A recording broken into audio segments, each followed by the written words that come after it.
Assalamualaikum warahmatullahi wabarakatuh. Kembali lagi bersama saya Waki Asa Coffee. Kali ini kita akan membahas terkait kontroversi Jenderal Gatot yang mengatakan bahwa orang-orang Cina itu pada pergi ke masjid untuk belajar wudhu dan melaksanakan sholat berjamaah. Nah, ini kontroversi, ya enggak? Postingan Jenderal Gatot bisa dilihat di sini, ya. Dari postingan ini banyak media-media yang mengutip atau memberitakan gitu kan. Portal-portal berita baik nasional ataupun yang masih ecek-ecek itu banyak yang memberitakan tulisan Jenderal Gatot. Entah ini buat berita atau buat sensasi atau buat banyak ngeklik. Apapun itu, apapun yang terjadi, saya akan mencoba membedah bagaimana sih Jenderal Gatot menuliskan teks tadi, ya enggak? Karena memang bahasa bukanlah media yang netral, karena setiap orang bisa dengan bebas mengutarakan maksudnya.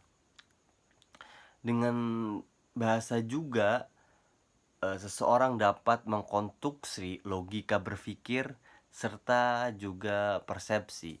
Karena memang fenomena berita bohong atau kita sering menyebutnya dengan hoax yang akhir-akhir ini sangat meresahkan masyarakat, terlebih dengan adanya media digital, media sosial. Seakan-akan kita berlomba-lomba untuk menyebarkan informasi, padahal belum tentu kebenarannya.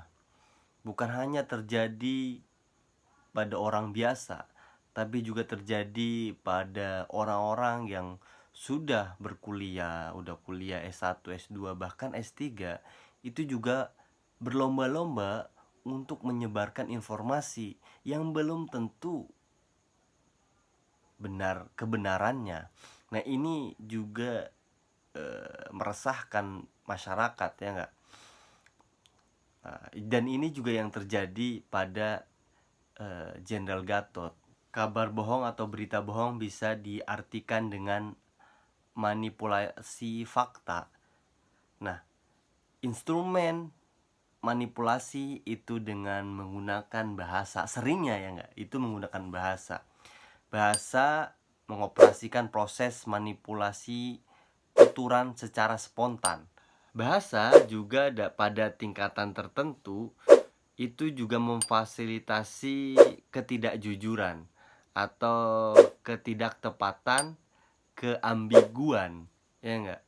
Dalam hal wacana manipulasi itu dia mengambil antara dua titik ekstrim, antara kebenaran dan penyimpangan. Bener gak? Nah, coba kita lihat teks yang dituliskan oleh Jenderal Gatot Nurmantio, mantan Panglima Besar Tentara Negara Indonesia. Nah, dia menuliskan dalam akun Instagramnya sebagaimana tadi dilihat. Mari kita baca ulang sedikit, ya enggak. Dia memberikan judul untuk kita renungkan. Nah, tulisan ini yang saya udah bilang, ya enggak, sempat viral dan diberitakan oleh banyak media. Nah, kita lihat, kita baca. Sepertinya dia menulis nih, Jenderal Gatot menulis, sepertinya ada yang keliru, tanda tanya. Di negeri asalnya COVID-19 Cina yang menganut paham komunis dan sebagian besar tidak beragama beramai-ramai mendatangi masjid dan belajar wudhu hingga mengikuti sholat berjamaah. Nah, namun Di negeri mayoritas Muslim justru sebaliknya, titik-titik tanda tanya tanda tanya. Mereka beramai-ramai menggaungkan fobia dengan masjid, seakan-akan masjid menjadi sumber penularan COVID-19. Titik-titik tanda tanya tanda tanya. Nah, tulisan tadi itu memuat berita bohong atau hoax, ya enggak, hoax dengan isu politik, ya enggak. Dari segi diksi, penggunaan kata sepertinya, nah sepertinya yang dapat diartikan sebagai kata tanya untuk mengukuhkan kebenaran yang digunakan pada awal kalimat. Bener gak? Hal ini dilakukan agar pembaca teks berprasangka bahwa di negeri tempat asalnya COVID-19, yaitu Cina, itu banyak orang beramai-ramai pergi ke masjid untuk belajar wudhu, lalu melaksanakan sholat berjamaah. Bener gak? Nah ini yang mau disampaikan. Ada penekanan sepertinya, ya enggak? Sepertinya ini kata tekan lah, kata penekanan untuk kebenaran. Jenderal Gatot ingin menyatakan kebenaran bahwa di negeri sana tadi itulah intinya. Dia ingin menyaksikan atau menuduh MUI, karena MUI ini telah mengeluarkan fatwa terkait untuk menghindari keramaian atau sholat di rumah atau Jumatan diganti zuhur lah, seperti itulah. Dia ingin merekonstruksi pemikiran pembacanya. MUI ini kurang bener lah intinya, tidak seperti di negeri komunis gitu. Ingin menyampaikan seperti itulah ya. Selain itu, Jenderal Gatot juga menuliskan huruf kapital di tengah kata. Hal ini untuk penekanan, lagi-lagi penekanan, seperti masjid, enggak, M-nya besar, belajar wudhu, B dan W-nya itu besar, serta sholat berjamaah, S sama B-nya juga besar. Hal ini dilakukan untuk menekankan, ada penekanan di situ. Meskipun pendek, tapi dia menekan gitu loh. Jadi pesannya tersampaikan lah, intinya begitu. Ini juga dalam hal manipulasi bahasa itu juga dilakukan untuk penekanan tadi ya. Teks atau tulisan Jenderal Gatot ini yang terpenting adalah sebuah ajakan untuk memakmurkan masjid, intinya begitulah ya. Nah, dalam sebuah teks argumentasi yang terpenting adalah ajakan yang tadi akan benar kan.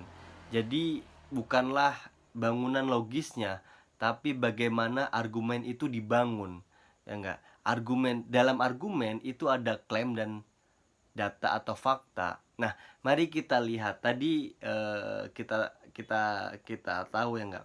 Apakah benar apa yang dituliskan Gatot itu memenuhi persyaratan argumentasi atau enggak? Karena sebuah argumentasi itu bukan hanya klaim, tapi juga harus ada data.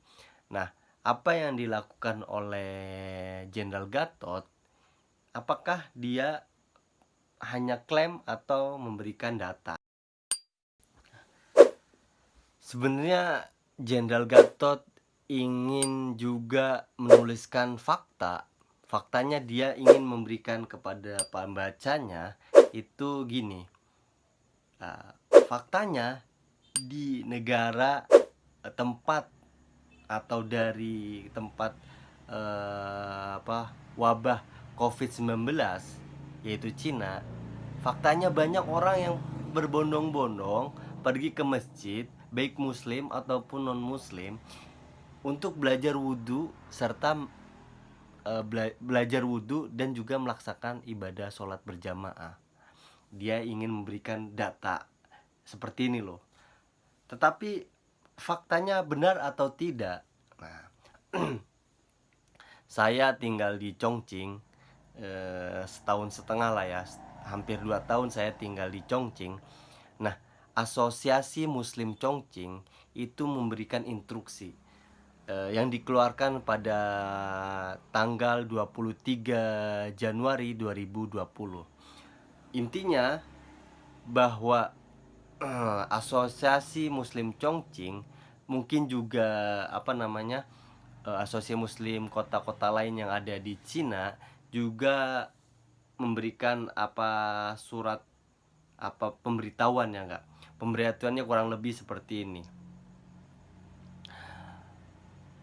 Dalam pencegahan novel coronavirus, namanya belum COVID-19 karena memang 23 Januari 2020 itu belum resmi namanya ya enggak? Jadi masih novel coronavirus. Nah, untuk sementara waktu masjid ditutup sejak surat ini dibuat atau pemberitahuan ini dibuat, yaitu pada 23 Januari 2020 sampai waktu yang tidak ditentukan atau sampai ada pemberitahuan lagi. Nah, ini himbauan dari Asosiasi Muslim Chongqing. Artinya apa yang dikatakan, apa yang dituliskan Jenderal Gatot itu tidak benar, alias hoax. Nah, begitulah kita sebagai masyarakat harus pintar-pintar memilih berita. Walaupun Jenderal Gatot ini mantan Panglima Besar TNI, tapi kalau tidak dengan fakta, jadi ya nggak usah kita hiraukan karena memang tidak benar. Nah, jadi begitu ya teman-teman. Cukup sekian dari saya, semoga bermanfaat. Yang namanya masih belajar ya, saya masih mahasiswa, jadi harap maklum ketika analisisnya melenceng begitu ya. Terima kasih. Wallahu muwaffiq ila aqwamit thoriq. Wassalamualaikum warahmatullahi wabarakatuh. Jangan lupa kalau bermanfaat share, like, dan komen. Oke? Jangan lupa subscribe, karena subscribe itu gratis. Terima kasih.